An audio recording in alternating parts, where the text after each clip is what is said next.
Everybody, chemistry की class में आपका फिर से स्वागत है। अपन केमिस्ट्री की क्लास में सेकंड चैप्टर के अंदर तक धनात्मक और ऋणात्मक विचलन वाले अनादर्श विलयन के बारे में पढ़ चुके थे और आज का अपना टॉपिक होगा स्थिर क्वाती मिश्रण। हेडिंग डालोगे स्थिर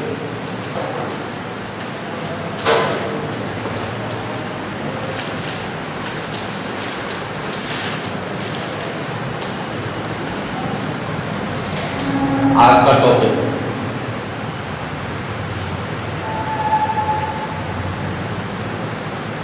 स्थिर क्वाती मिश्रण। देखो नाम से पता लग रहा है वह मिश्रण जिनका क्वाथी मीन्स है क्वथनांक और स्थिर मीन्स क्या रहे, निश्चित या समान रहे। तो इसकी परिभाषा अपन किस प्रकार से देंगे कि दो या दो से अधिक अवयवों या घटकों का वह मिश्रण, दो या दो से अधिक अवयवों या घटकों का वह मिश्रण जिनका संगठन द्रव तथा वाष्प अवस्था में समान हो तथा जिनका क्वथनांक भी क्या रहे, स्थिर रहे, उस मिश्रण को क्या कहते हैं, स्थिर क्वाती मिश्रण। तो परिभाषा नोट करेंगे इसकी, दो या दो से अधिक, दो या दो से अधिक अवयवों या घटकों, दो या दो से अधिक अवयवों या घटकों का वह मिश्रण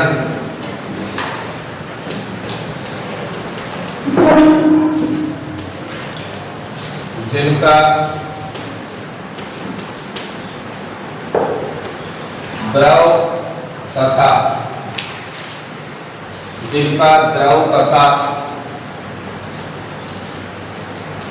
वाष्प अवस्था में संगठन समान हो तथा मिश्रण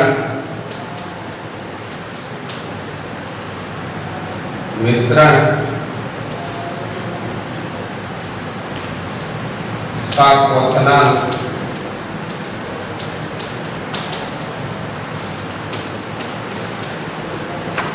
स्थिर हो, ऐसे मिश्रण को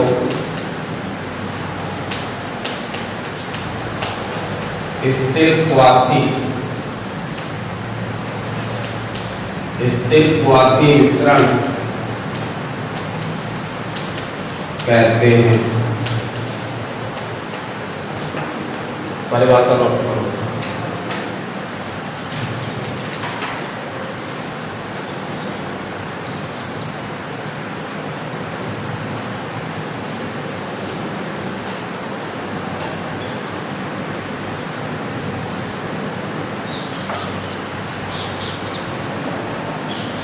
नाम से पता लग रहा है स्थिर मीन्स निश्चित रहे, समान रहे या स्थिर रहे, क्वाथी मीन्स क्वथनांक और किसका, मिश्रण का। तो जिनमें मिश्रण का क्वथनांक क्या रहता हो, स्थिर रहता हो, उस मिश्रण को क्या कहते हैं, स्थिर क्वाथी मिश्रण। अब देखो इनका क्वथनांक समान है तो अवयवों को आसानी से पृथक नहीं कर सकते, अर्थात स्थिर क्वाथी मिश्रण को प्रभाजी आसवन विधि के द्वारा पृथक नहीं किया जा सकता। तो एक लाइन नीचे नोट करोगे,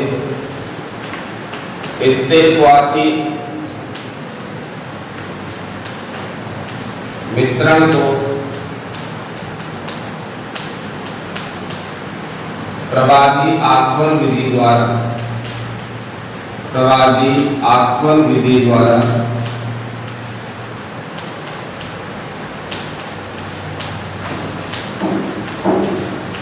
पृथक नहीं किया जा सकता, पृथक नहीं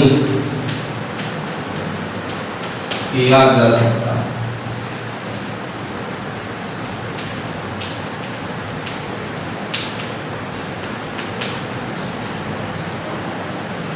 और इसके बाद देख लेंगे स्थिर क्वाथी मिश्रण दो प्रकार के होते हैं। स्थिर क्वाथी मिश्रण दो प्रकार के होते हैं। दो प्रकार के कौन कौन से होते हैं? एक होता है निम्न स्थिर क्वाथी मिश्रण और एक होता है उच्च स्थिर क्वाथी मिश्रण। तो दोनों के बारे में पढ़ेंगे। तो स्थिर क्वाथी मिश्रण से क्या तात्पर्य है कि वह मिश्रण जिनके अवयवों का क्वथनांक क्या रहे, समान रहे, उस मिश्रण को क्या कहते हैं? स्थिर क्वाथी मिश्रण कहते हैं। अब इसमें पहला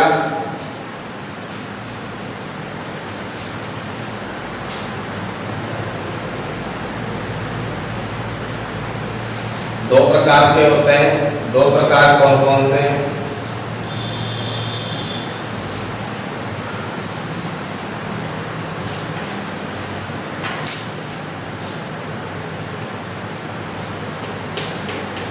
निम्न स्थिर क्वाथी मिश्रण।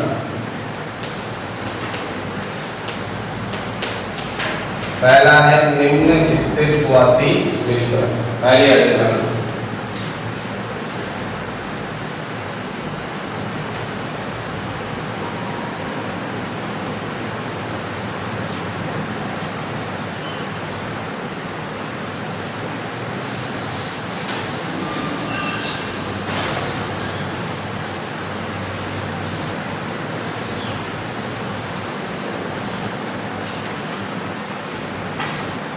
निम्न स्थिर क्वाथी मिश्रण कौन सा होता है?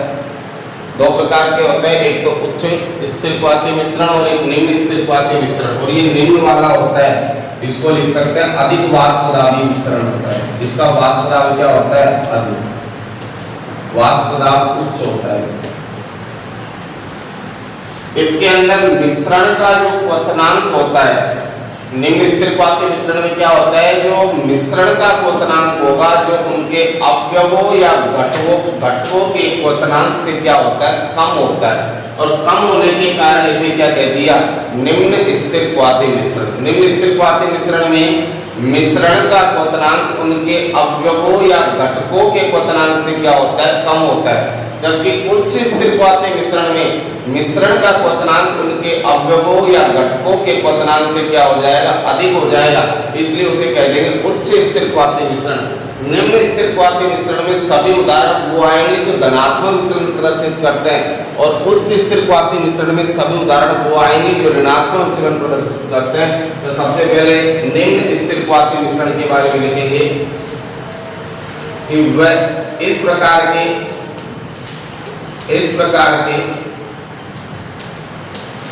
स्थिर क्वाथी मिश्रण में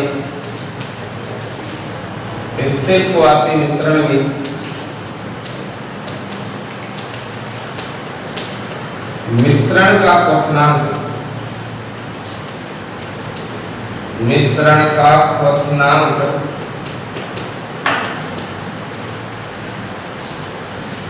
इनके अवयव कौन कौन से ले रहे हैं? द्विअंगी विलयन में विलय और विलाय। अवयवों या घटकों से कम होता है।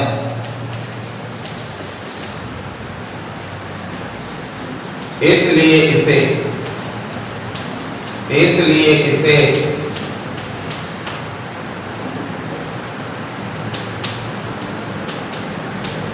निम्न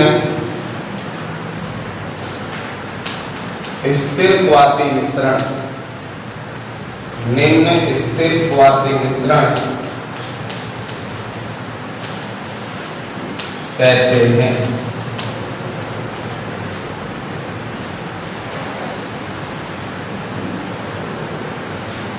और धनात्मक विचलन प्रदर्शित करने वाले जितने भी हैं, धनात्मक विचलन वाले विलयन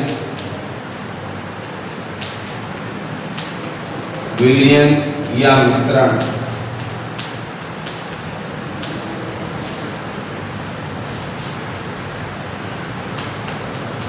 निम्न स्थिर क्वाथी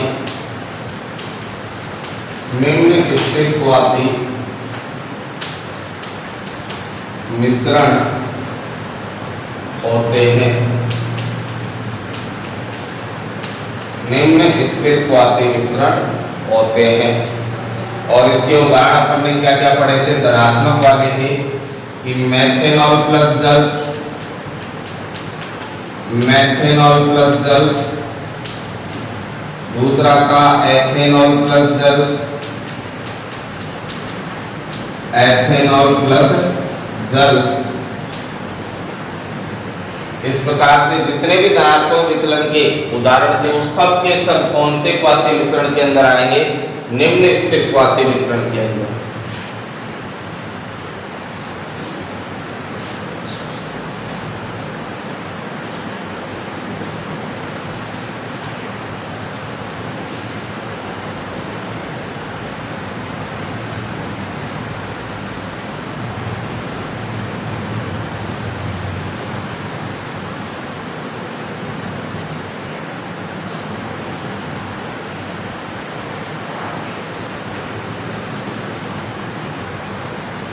निम्न स्थिर क्वाथी के बाद में दूसरा अपना आएगा कौन सा, दूसरा प्रकार है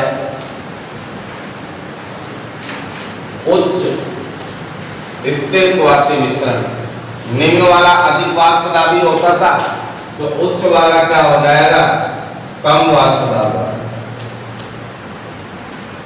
परिभाषा में क्या डिफरेंस आ जाएगा, इस प्रकार के स्थिर क्वाथी मिश्रण में मिश्रण का क्वथनांक इनके अवयवों या घटकों से कम के स्थान पर क्या हो जाएगा, अधिक होता है। कम के स्थान पर क्या हो जाएगा, अधिक होता है, इसलिए इसे निम्न के स्थान पर क्या हो जाएगा, उच्च स्थिर क्वाथी मिश्रण कहते हैं। अब धनात्मक की जगह जितने भी ऋणात्मक विचलन वाले उदाहरण हैं, ऋणात्मक विचलन वाले विलयन या मिश्रण उच्च स्थिर क्वाथी मिश्रण होते हैं। और इनके एग्जाम्पल बदल जाएंगे। और इनके उदाहरण में अपन ने क्या क्या पढ़ा था, ऋणात्मक में जितने भी स्ट्रॉन्ग एसिड है उनके साथ यदि वाटर आ जाए तो सब ऋणात्मक विचलन वाले होते हैं। जैसे नाइट्रिक अम्ल के साथ H2, HCl के साथ H2, H2SO4 के साथ H2, ये सभी इसके उदाहरण है ऋणात्मक। और ऋणात्मक विचलन वाले सभी उच्च स्थिर क्वाथी मिश्रण होते हैं, नोट करो इसे।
तो निम्न स्थिर क्वाथी मिश्रण में क्या ध्यान रखना है कि निम्न स्तर क्वाथी मिश्रण के अंदर मिश्रण का जो क्वथनांक होगा जो उनके अवयवों से कम होता है, इसलिए निम्न स्थिर क्वाथी मिश्रण कहते हैं। और उच्च स्थिर क्वाथी मिश्रण में मिश्रण का क्वथनांक उनके अवयवों या घटकों से क्या होता है, अधिक होता है। निम्न स्थिर क्वाथी मिश्रण में तो सभी धनात्मक विचलन वाले उदाहरण आ जाएंगे और उच्च स्थिर क्वाथी मिश्रण में सभी ऋणात्मक विचलन वाले उदाहरण आ जाएंगे। इसी के साथ स्थिर क्वाथी मिश्रण वाला टॉपिक अपना कंप्लीट हुआ और अब नया टॉपिक लिखोगे। नया टॉपिक अपना अणु संख्या गुणधर्म, पॉलीजेटिक प्रॉपर्टी, अणु संख्या गुणधर्म।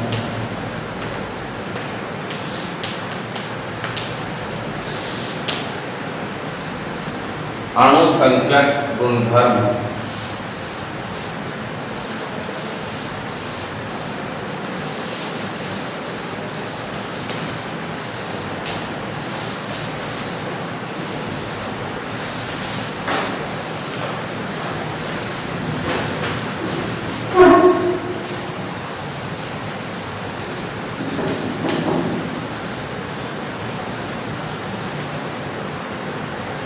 देखो अणुसंख्यक गुणधर्म क्या होते हैं, नाम से पता लग रहा है कि किसी विलयन के वे भौतिक गुणधर्म जो उस अणुओं की संख्या पर निर्भर करे। अणु संख्यक मतलब अणुओं की संख्या पर या अणुओं की मात्रा पर निर्भर करते हैं, वे गुण होते हैं जो कौन से गुण कहलाते हैं, अणुसंख्यक गुणधर्म। तो अणुसंख्यक गुणधर्म में अणुसंख्यक एक लैटिन भाषा का शब्द है जिसका तात्पर्य होता है कि उस विलयन के भौतिक गुणधर्म किस पर डिपेंड करे, अणुओं की संख्या पर डिपेंड करे। उस गुणधर्म को कौन से गुणधर्म कहते हैं, अणुसंख्यक गुणधर्म। जिसकी परिभाषा अपन किस प्रकार से लिखेंगे कि विलयन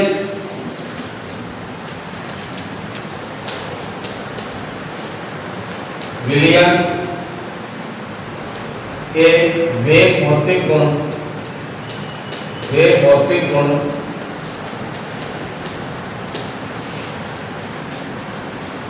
जो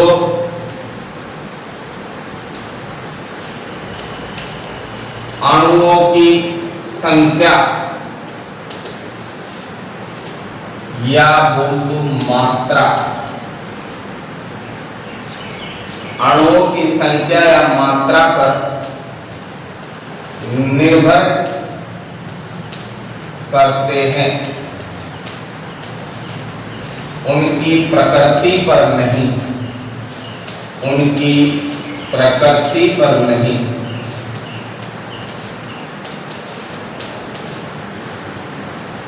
उन्हें अणुसंख्यक गुणधर्म कहते हैं।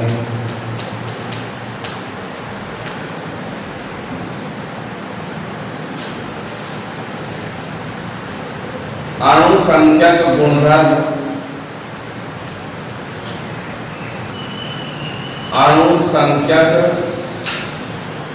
गुणधर्म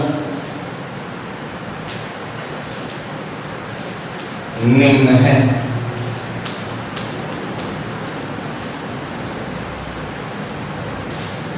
और चार प्रकार के अणुसंख्यक गुणधर्म होते हैं।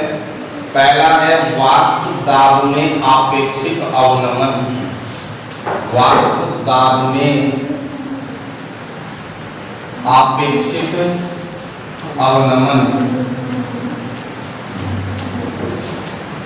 दूसरा होता है क्वथनांक उन्नयन। क्वथनांक उन्नयन। तीसरा होता है हिमांक अवनमन। हिमांक अवनमन।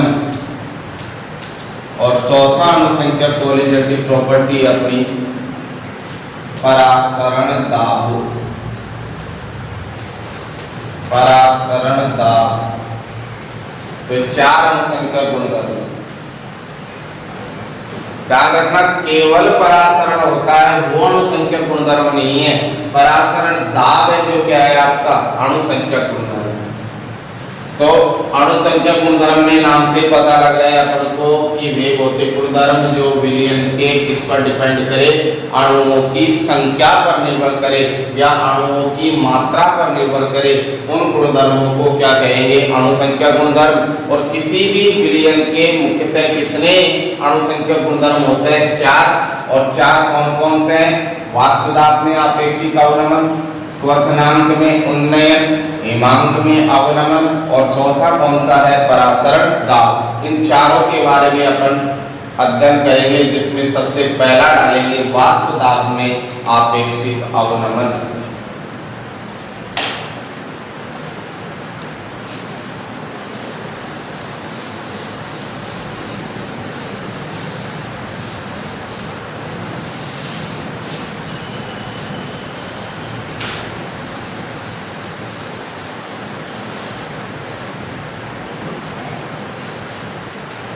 फर्स्ट नंबर है वाष्प दाब में आपेक्षिक अवनमन।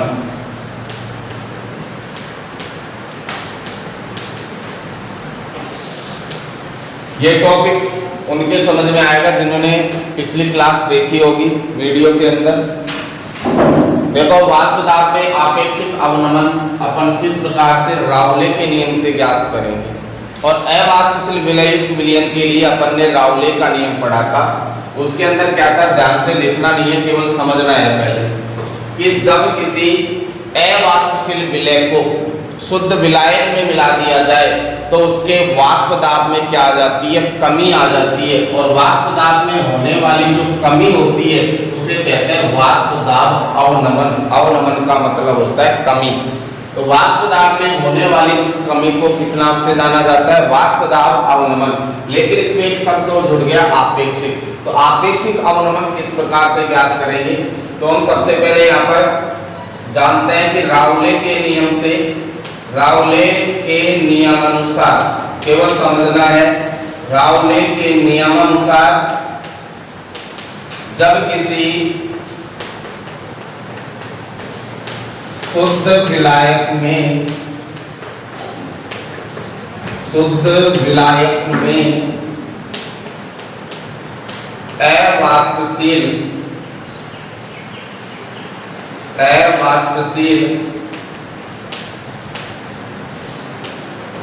विलय मिलाया जाता है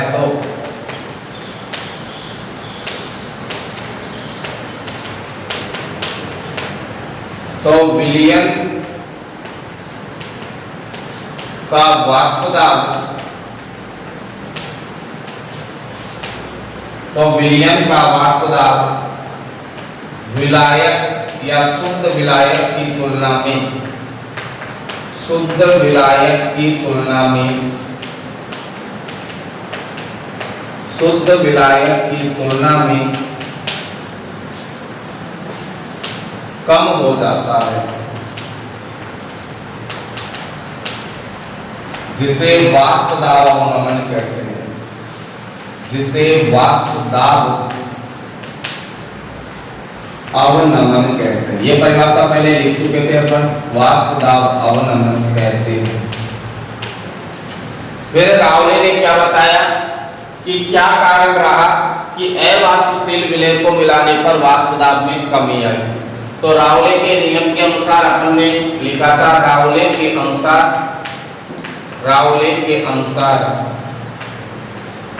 यहाँ पर विलयन का जो वाष्प दाब है वो विलय के आंशिक दाब पर निर्भर नहीं करता, केवल किस पर डिपेंड करता है, विलायक पर। क्यों? क्योंकि विलय तो आपका कैसा है, अवाष्पशील है। विलय कैसा है आपका, अवाष्पशील। अवाष्पशील का मतलब है कि इसकी क्या नहीं बनती है, वाष्प नहीं बनती है। जब वाष्प नहीं बनेगी तो इसका वाष्प दाब पर कोई प्रभाव पड़ेगा क्या, नहीं पड़ेगा।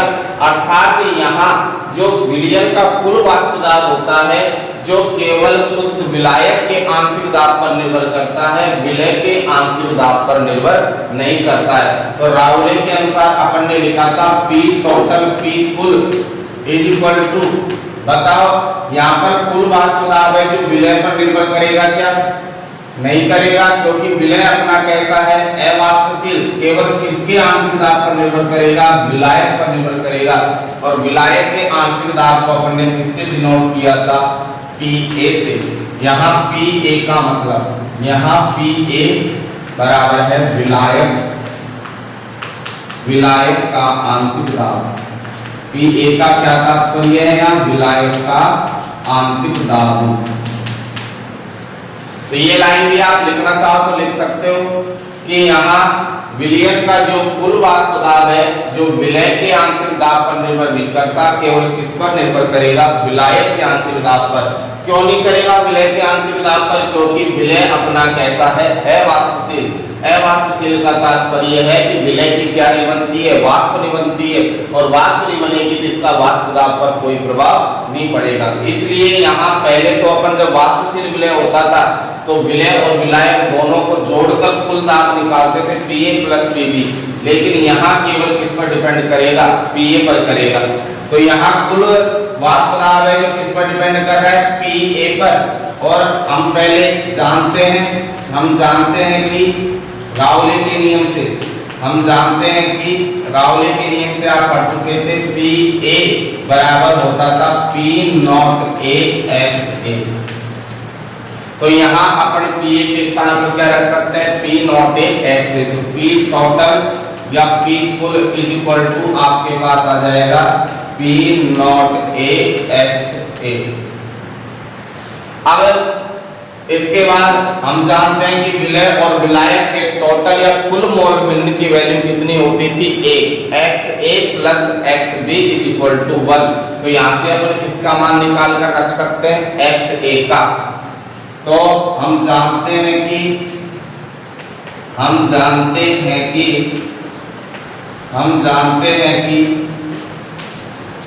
XA plus XB is equal to कितना होता है, 1।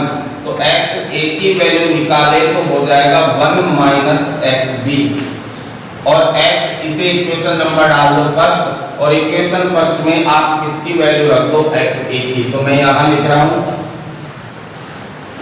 इस समीकरण एक में XA का मान रखने पर और समीकरण एक अपनी थी P टोटल या P कुल इज इक्वल टू, या कैपिटल P से रिप्रेजेंट कर सकते हैं, कैपिटल P बराबर P नॉट A और XA के स्थान पर क्या रख दिया जाए, 1 माइनस XB। तो XA के स्थान पर रख दिया 1 माइनस XB। इसे मल्टीप्लाई करके सोल्व करेंगे, P नॉट A को 1 से मल्टीप्लाई किया तो P नॉट A आएगा, और P नॉट A को किससे मल्टीप्लाई करें, XB से। तो यहाँ पर आ जाएगा minus P naught A XB। अब XB का क्या तात्पर्य है, X किससे रिप्रेजेंट करते हैं, मोल भिन्न को, और B का मतलब किसके कर रहे हैं, विलय के मोल भिन्न को। तो विलय के मोल भिन्न की आपको क्या करनी पड़ेगी, गणना। और मोल भिन्न की गणना के लिए मैंने शुरू की क्लास में आपको बताया था कि मोल भिन्न का निकालने का फॉर्मूला क्या होता है। V का तात्पर्य यहाँ विलय का मोल भिन्न है, तो विलय के मोल भिन्न का फॉर्मूला क्या बताया था कि विलय के मोलों की संख्या बटे विलयन के मोलों की संख्या। विलय के मोलों की संख्या में यदि विलयन के मोलों की संख्या का भाग लगा दिया जाए तो आपके पास विलय के क्या आ जाएंगे, मोल भिन्न। तो यहाँ पर लिखेंगे, हम जानते हैं कि या पहले XB की वैल्यू निकाल लो यहाँ से। तो XB की वैल्यू निकालने के लिए क्या लिखेंगे अपन, बोलो।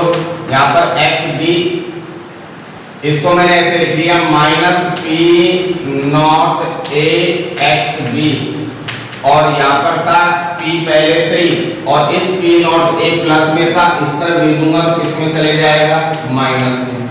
मैं चिन्ह में क्या कर रहा हूँ, परिवर्तन। चिन्ह में परिवर्तन किया तो यहाँ पर लिख दो चिन्ह में परिवर्तन करने पर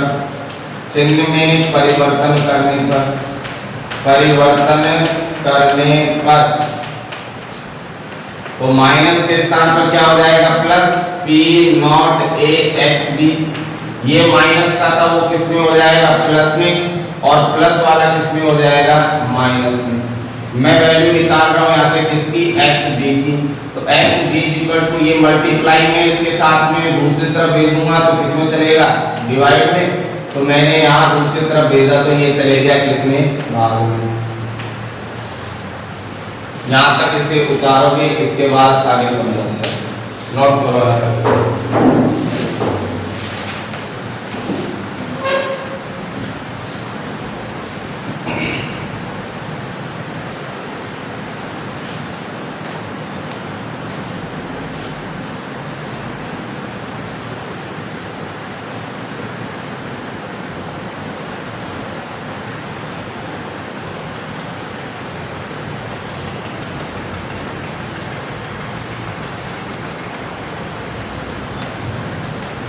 और नीचे लाइन में अपन लिख सकते हैं ये P naught A minus P upon P not है, जो वाष्प दाब में आपेक्षिक अवनमन को बताता है।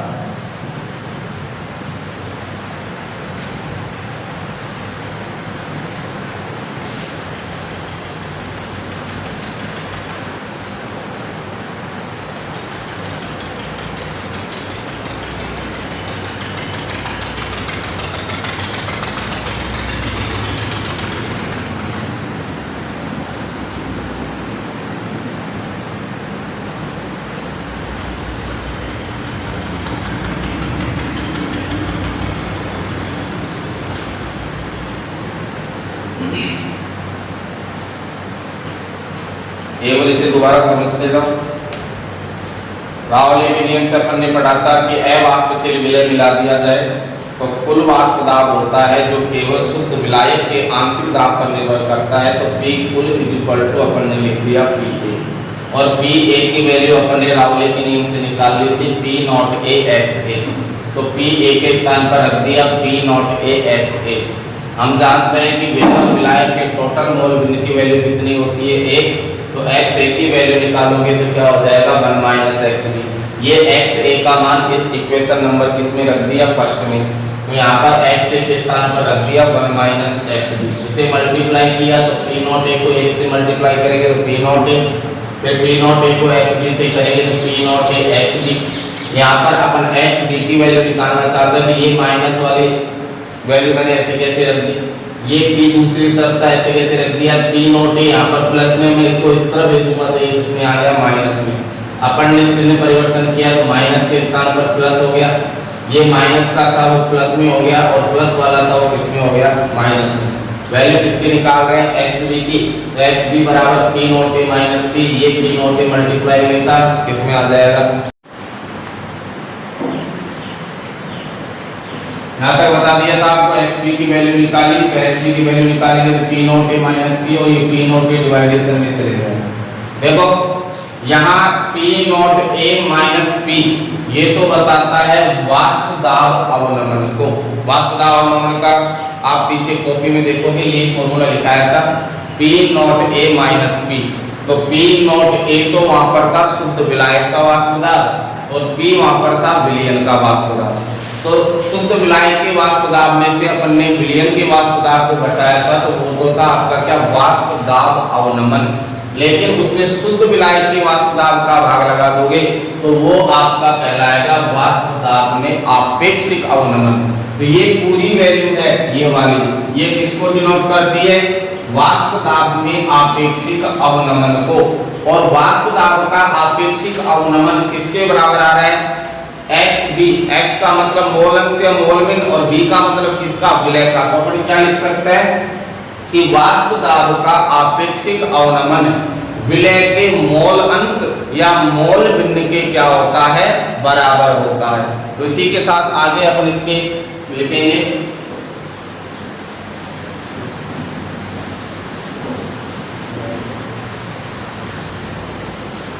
इसी के आगे लिखेंगे यहाँ P naught A minus P ये तो बताता है वाष्प दाब अवनमन को, वाष्प दाब अवनमन को।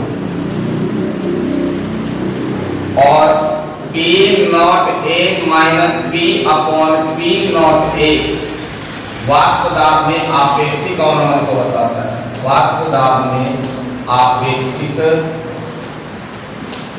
अवनमन को बताता है, अवनमन को दर्शाता है। तो अपन क्या लिख सकते हैं, अतः स्पष्ट है कि वाष्प दाब में वाष्प दाब का आपेक्षिक अवनमन, वाष्प दाब का आपेक्षिक अवनमन, वाष्प दाब का आपेक्षिक अवनमन किसके मोल भिन्न के बराबर है, B का मतलब क्या है, विलय। विलय के मोल भिन्न या मोल अंश के क्या होता है, बराबर होता है। आपेक्षिक अवनमन विलय के मोल अंश, विलय के मोल अंश या मोल अंश को क्या कह सकता है, मोल भिन्न के बराबर होता है।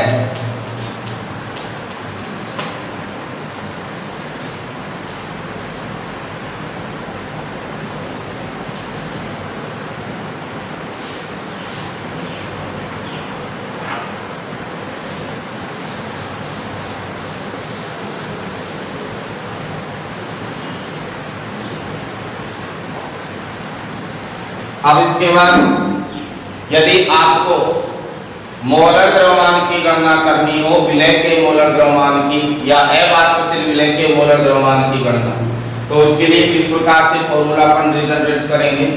तो अपन ने लास्ट इक्वेशन लिखी थी xb = p naught a minus p upon p naught a। ये लैंग्वेज का मतलब यही अपन ने लिखा है, जिसका मतलब अब यहां से हम जानते हैं कि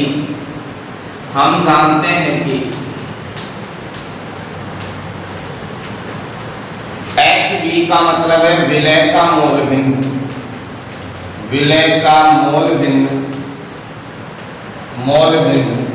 और विलय के मोल भिन्न को किससे रिप्रेजेंट कर रहे हैं, xb से। इसका फॉर्मूला ज्ञात करने का होता है विलय के मोल अपॉन विलयन के मोल, विलय के मोल अपॉन विलयन के मोल।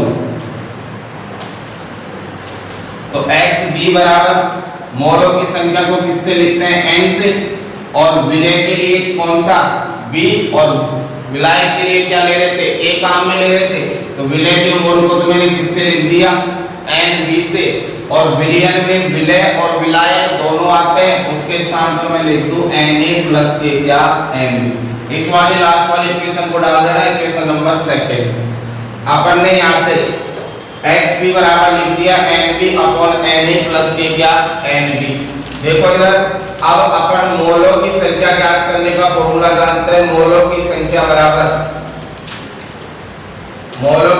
ज्ञात करने का फॉर्मूला होता है क्या, भार बटे अणुभार, और भार को लिखते हैं किससे, वेट W से, और अणुभार को लिख रहे थे मॉलिक्यूलर वेट, जिसे किससे रिप्रेजेंट कर रहे हैं अपन, m से। तो मैं nb के स्थान पर लिखूंगा तो क्या लिखूंगा, WB अपॉन mb। na के स्थान पर लिखूंगा तो क्या लिखूंगा, WA अपॉन ma, और nb के स्थान पर यह लिखूंगा तो क्या लिखूंगा, WB अपॉन mb। मोलों की संख्या ये सब मैंने पिछली क्लास के अंदर बता दिया, शुरू की क्लास में। तो यहाँ पर मैं xb के स्थान पर क्या रख सकता हूँ, तो nb, तो n यहाँ भी लगा दो, यहाँ भी लगा दो, यहाँ भी लगा दो, तो यहाँ nb की वैल्यू हो जाएगी WB अपॉन के क्या nb। nb की वैल्यू रख दी, इसी प्रकार से किसकी रखेंगे, na की, तो na की हो जाएगी WA अपॉन na की रख दी। फिर प्लस में किसकी वैल्यू रख दोगे, b की, तो यहाँ पर हो जाएगा WB अपॉन के क्या nb। और तनु विलयनों के लिए तनु विलयन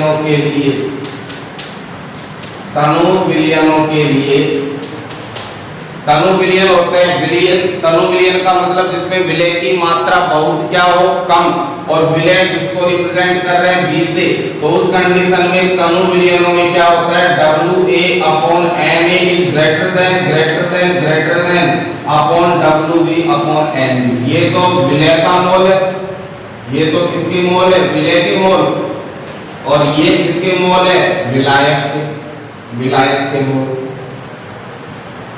तो तनु विलयन क्या होते हैं कि जिसमें विलय के मोलों की संख्या या विलय की मात्रा बहुत क्या होती है, कम, तो ये इसकी तुलना में ये क्या हो जाएगा, नगण्य हो जाएगा, ये क्या हो जाएगा, नगण्य।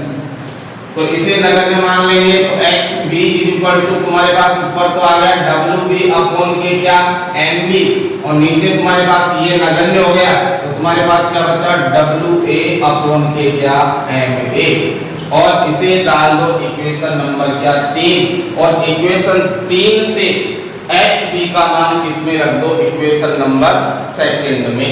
तो अपन यहाँ एक्स बी के स्थान पर क्या लिख सकते हैं, W B upon M B upon W A upon के क्या एन ए। तो लिखोगे इसे यहाँ तक, फिर आगे लिखो।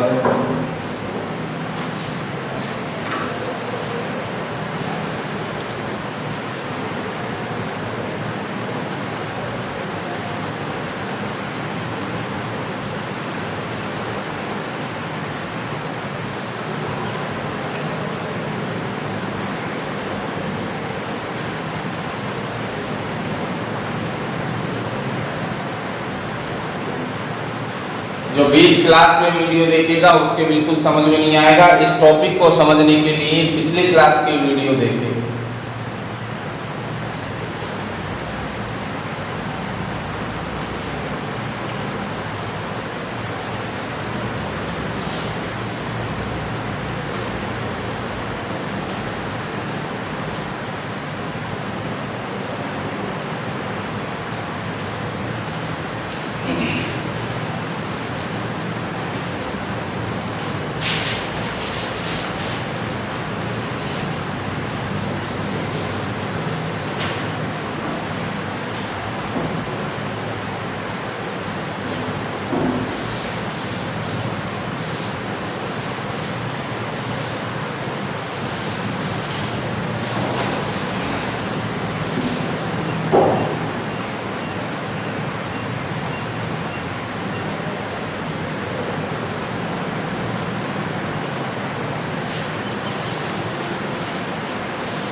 तो आगे अपन लिख सकते हैं समीकरण 3 से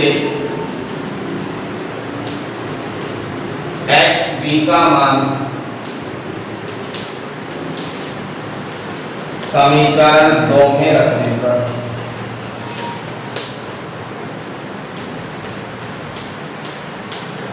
और समीकरण 2 था अपना एक्स बी, और एक्स बी के स्थान पर अपन समीकरण 2 लिख लेते हैं। पहले एक्स बी बराबर पी नॉट ए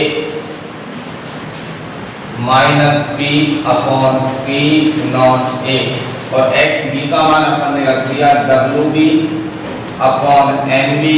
इसको ऐसे लिख देता हूँ डब्ल्यू बी, तो एन बी कहाँ चले जाएगा नीचे, और यहाँ डब्ल्यू ए नीचे तो एन ए कहाँ चले जाएगा ऊपर, डब्ल्यू ए इंटू क्या एन ए बराबर अपने पास आ गया P naught A minus P upon P naught ए। अब यहाँ से अपन को मान निकालना है किसका, एन बी का। किसकी वैल्यू निकालनी है, एन बी की। तो एन बी की वैल्यू निकालने के लिए मैं इसे क्या कर दूं, उल्टा कर दूं। तो इस तरफ से भी क्या हो जाएगा, उल्टा। तो मैं इसको ऐसे लिख रहा हूँ N B into W A, और W B into N A कहाँ गया नीचे, और यहाँ से पी नॉट ए कहाँ चले गया ऊपर, और पी नॉट ए माइनस क्या हो गया पी। अब मैं वैल्यू सिर्फ इसकी निकालना चाहता हूँ एन बी की। तो एन बी को तो मैंने इस तरफ रख लिया, और बाकी की जो इक्वेशन को मैंने दूसरी तरफ भेज दिया। तो ये तो ऐसे कैसे आ जाएगा, P naught A upon P naught A minus P. अब यहाँ से मैंने इसको दूसरी तरफ भेजा तो ये क्या हो जाएगा उल्टा।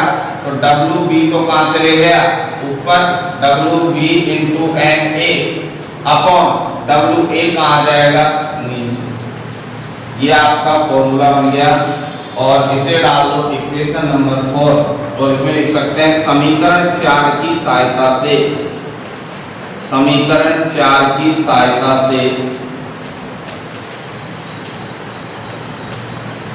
अवाष्पशील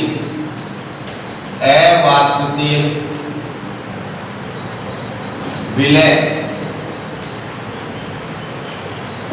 के मोलर द्रव्यमान की गणना कर सकते हैं, के मोलर द्रव्यमान की गणना, द्रव्यमान की गणना कर सकते हैं।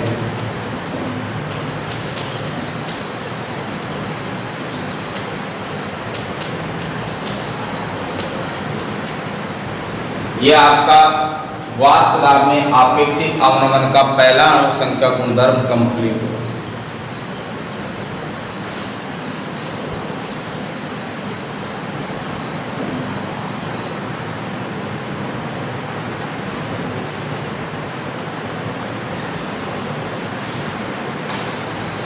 वाष्प दाब के आपेक्षिक अवनमन को मैं एक बार दोबारा रिपीट करूंगा, कंप्लीट को ध्यान से समझोगे आप।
इस इक्वेशन की सहायता से अपन न्यूमेरिकल भी सॉल्व करेंगे।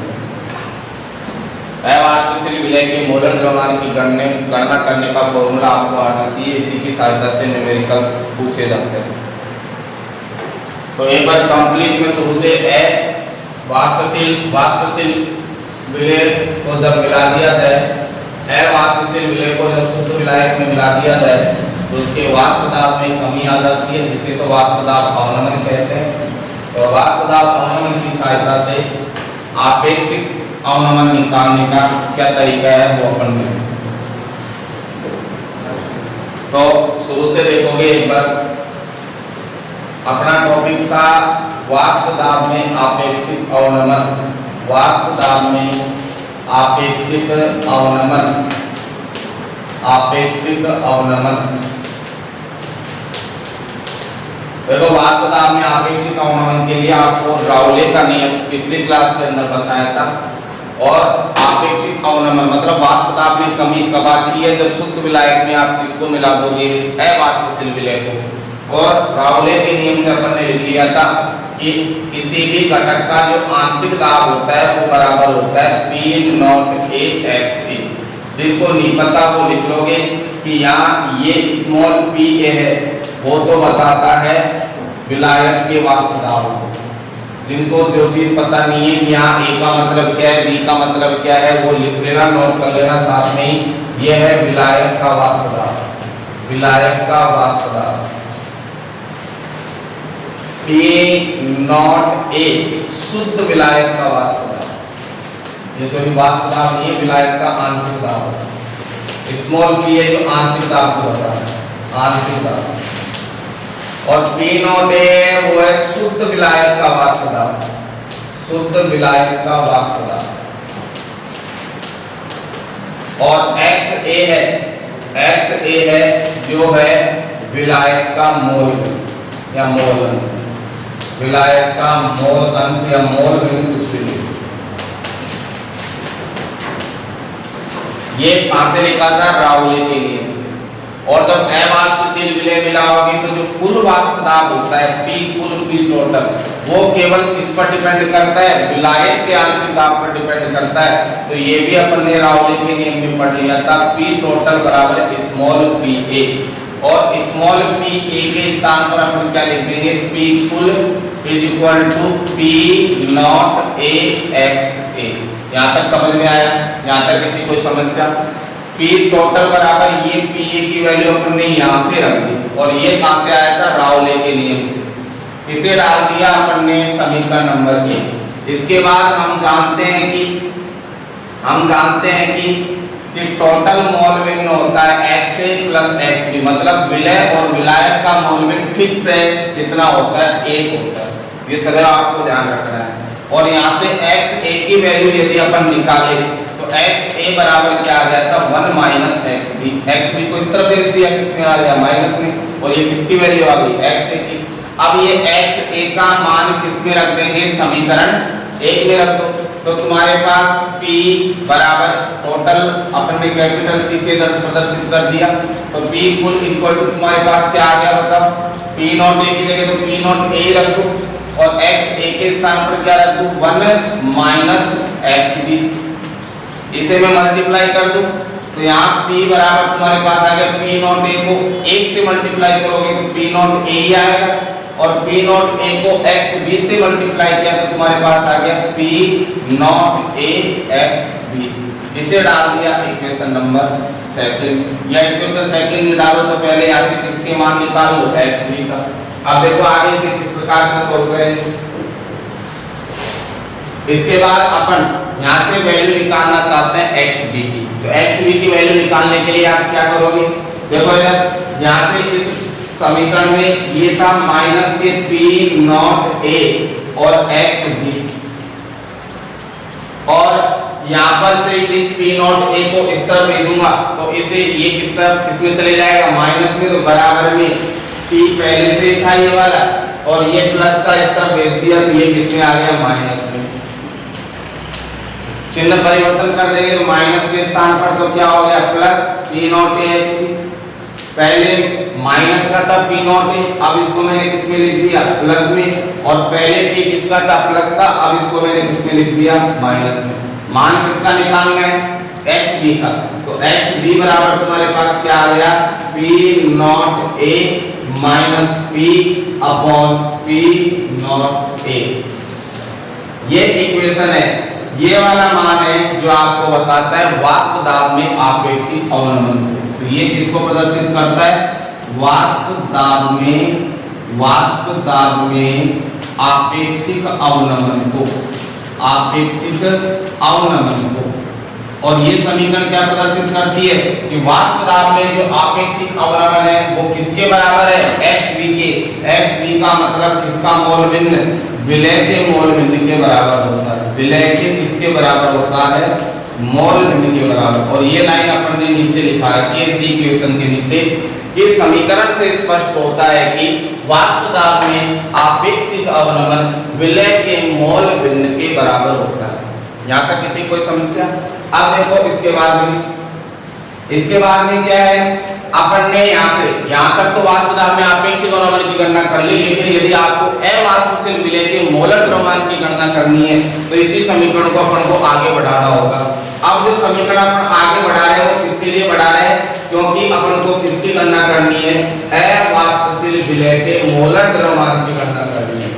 विलय का क्या निकालना है, मोलर द्रव्यमान निकालना है। तो अवाष्पशील विलय का मोलर द्रव्यमान निकालने के लिए क्या करना पड़ेगा, आपको यहाँ से किसकी वैल्यू निकालनी पड़ेगी xb, और xb का मतलब है विलय का मोल भिन्न। तो xb बराबर अर्थात विलय का मोल भिन्न बराबर होता है फॉर्मूला विलय के मोलों की संख्या बटे विलयन के मोलों की संख्या, और मोलों की संख्या को किससे रिप्रेजेंट करते हैं n से, और विलय का है इसलिए ऊपर क्या हो जाएगा n भी, विलय के मोलों की संख्या बटे विलयन, विलयन में विलय और विलायक दोनों आते हैं तो मैं नीचे लिख सकता हूँ Na प्लस के क्या n। अब यहाँ n की वैल्यू मतलब मोलों की संख्या निकालने का फॉर्मूला होता है, मोलों की संख्या बराबर होता है भार बटे अणुभार, भार बटे अणुभार। ये मोलों की संख्या निकालने का फॉर्मूला है। W फॉर वेट मतलब भार, और M फॉर होता है मॉलिक्यूलर वेट मतलब अणुभार। तो इसे n की जगह आप W अपॉन क्या लिख सकते हो m। अब जैसे NB होगा तो ये WB अपॉन MB हो जाएगा, NA होगा तो ये WA अपॉन MA हो जाएगा, NB है तो ये WB अपॉन क्या हो जाएगा MB। तो मैं XB के स्थान पर यहाँ से लिख सकता हूँ NB के स्थान पर क्या लिख दूँ WB अपॉन MB। NA के स्थान पर क्या लिख दें कि WA अपॉन MA प्लस, और NB के स्थान पर क्या लिख दें WB अपॉन MB। अब यहाँ एक कंडीशन लगी है तनु विलयनों के लिए, कौन से विलयनों के लिए, तनु विलयनों के लिए। तो तनु विलयन के लिए, तनु विलयन का मतलब होता है कि जिसमें विलय की सांद्रता विलायक की तुलना में बहुत कम हो। ये तो देखो WB/MB किसकी सांद्रता, किसके मोलों की संख्या को बता रहा है, विलय के मोलों की संख्या को बता रहा है। ये तो है विलय के मोल। और WA/MA ये बता रहा है विलायक के मोल को। किसके मोल को बता रहा है, विलायक के मोल को, विलायक के मोल को। तो मैंने अभी कहा तनु विलयन का मतलब होता है कि विलय की सांद्रता विलायक की तुलना में बहुत क्या हो, कम, अर्थात इसके मोलों की संख्या विलायक के मोलों की संख्या में क्या मान ली जाए, नगण्य हो जाए। तो यहाँ हो जाएगा WA/MA इज ग्रेटर देन बजाय किसके, WB/MB के। इसका मतलब है कि ये WB/MB है जो इसकी तुलना में क्या है, नगण्य है। इसकी तुलना में क्या नगण्य, मतलब इसको क्या मान लिया जाए, 0, शून्य। जब इसको शून्य मान लोगे तो XB बराबर तुम्हारे पास क्या आ गया, WB/MB, ये नगण्य हो गया तो तुम्हारे पास क्या बचा, WA/MA। ये XB का मान जो आपने यहाँ से निकाला है, तो XB के स्थान पर ये वाली वैल्यू रख दो। तो अपन इसकी वैल्यू क्या रखेंगे, XB के स्थान पर तो क्या आएगा देखो, तो XB के स्थान पर अपन रख देते हैं क्या, WB/MB, MB नीचे, WA कहाँ रहेगा नीचे, और MA कहाँ चले जाएगा ऊपर, और बराबर में ये XB का मान रख दिया। और आगे क्या है तुम्हारे पास, P0A माइनस P/P0A। अब यहाँ WB बताओ किसको बता रहा है, MA किसको बता रहा है, MB किसको बता रहा है, WA किसको बता रहा है, सबको जानते हो। देखो यहाँ पहले तो अपन किसका मान निकाल रहे हैं, अवाष्पशील विलय के मोल, और अवाष्पशील विलय का मोल द्रव्यमान है यहाँ MB का मान निकालना है। तो आप इस इक्वेशन को उल्टा कर दो, MB into WA को तो ले गए ऊपर, अपॉन WB into MA का आ गया नीचे। तो इस प्रकार से इसको भी चेंज कर दिया, P0A ऊपर चले गया और P0A माइनस P का आ गया नीचे आ गया। मान निकालना है MB का, तो MB को तो मैंने इस तरफ रख लिया, बाकी ये शेष बचा इसको मैं दूसरी तरफ भेज दूं। तो ये तो ऐसे कैसे रहेगा, P0A upon P0A minus P, और ये संख्या इस तरफ भेजेंगे तो उल्टा हो जाएगी। तो WB/MA तो आ गया ऊपर और WA का आ गया नीचे। अब यहाँ कौन सी चीज किस किस को बता दिया, देखो MB, M का मतलब कहीं भी हो, अणुभार बोल दो चाहे मोलर द्रव्यमान बोल दो, सेम। और मैंने आपको बताया था कहीं भी A शब्द आ जाए तो वो तो दर्शाएगा किसको, विलायक को, और कहीं भी इसी के साथ B आ जाए तो वो दर्शाएगा किसको, विलय को। फिक्स याद कर लेना, सेकंड चैप्टर में अपन ने A को किसको मान रखा है, विलायक को, और B किसको मान रखा है, विलय को। अब जैसे मैं कहूँ यहाँ MB का मतलब क्या है, तो MB का मतलब क्या है, M का मतलब मोलर द्रव्यमान और B का मतलब किसका, विलय का, और विलय तुम्हारा कैसा था, अवाष्पशील। तो मैं यहाँ MB का मतलब क्या लिख सकता हूँ, अवाष्पशील विलय का मोलर द्रव्यमान, अवाष्पशील विलय का मोलर द्रव्यमान, विलय का मोलर द्रव्यमान। अब मैं आपसे पूछूं यहाँ WB का मतलब क्या है, तो W मतलब भार, और किसका भार, B का मतलब किसका भार, विलय का। तो मैं यहाँ लिख दूं विलय का भार। WB का मतलब क्या है यहाँ, विलय का भार। मैं पूछूं MA का मतलब क्या है, तो M का मतलब वही क्या है, मोलर द्रव्यमान या अणुभार, और A का मतलब किसका, विलायक का। तो यहाँ MA का मतलब हो जाएगा विलायक का मोलर द्रव्यमान, विलायक का मोलर द्रव्यमान। और WA का मतलब क्या है, A का मतलब भार, W का मतलब भार, और A का मतलब किसका, विलायक का। तो ये बता रहा है किसको, विलायक के भार को, विलायक का भार। और P0A आपको बता दिया था, A का मतलब विलायक, P0 जहां लग गया तो शुद्ध विलायक का क्या हो गया, वाष्प पदार्थ। P0A का मतलब क्या है, शुद्ध विलायक का वाष्प पदार्थ। कैपिटल P का मतलब कुल विलयन का वाष्प पदार्थ, और ये बता ही दिया MB का मतलब क्या है, अवाष्पशील विलय का मोलर द्रव्यमान। तो इस फॉर्मूले की सहायता से आप किसकी गणना कर सकते हो, अवाष्पशील विलय के मोलर द्रव्यमान की क्या कर सकते हैं, गणना कर सकते हैं। जिनको नहीं पता WB, MA, WB इनका मतलब क्या है वो इसी इक्वेशन के नीचे लिख लो।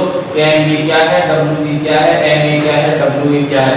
और इसी के साथ यहाँ पर हमने लिख लिया था P नॉट A बराबर शुद्ध विलायक का वाष्प दाब, शुद्ध विलायक का वाष्प दाब, शुद्ध विलायक का वाष्प दाब, और कैपिटल P का मतलब है विलयन का वाष्प दाब या कुल वाष्प दाब बोल सकते हैं, विलयन का वाष्प दाब। ये चीज नोट कर लेना, जिन्होंने पिछली क्लास देख रखी है उनको सबको पता है, और जिन्होंने नहीं देखी उनकी एक चीज समझ में नहीं आ रही, इस चीज को नोट कर लो।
इसको नोट कर लिया हो। तो आज की क्लास में अपन ने अणुसंख्यक गुणधर्म की पहले प्रॉपर्टी, पहला अणुसंख्यक गुणधर्म पढ़ा था वाष्प दाब में आपेक्षिक अवनमन। और क्या ध्यान रखना है, वाष्प दाब में जो आपेक्षिक अवनमन होता है जो किसके बराबर होता है, विलय के मोल भिन्न के बराबर। और यहाँ पर अवाष्पशील विलय का मोलर द्रव्यमान ज्ञात करना है, तो उसके लिए अपन ने फॉर्मूला जनरेट कर लिया। इसके लिए फॉर्मूला था, और ये जो फॉर्मूला है वो आपके न्यूमेरिकल के काम में आएगा, तो इससे संबंधित अपन एक न्यूमेरिकल भी लिखेंगे।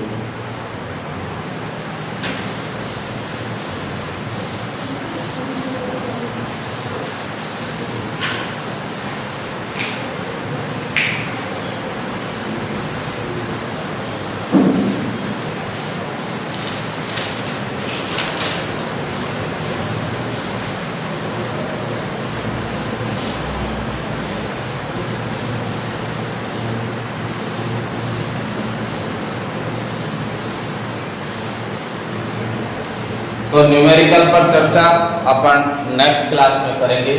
धन्यवाद।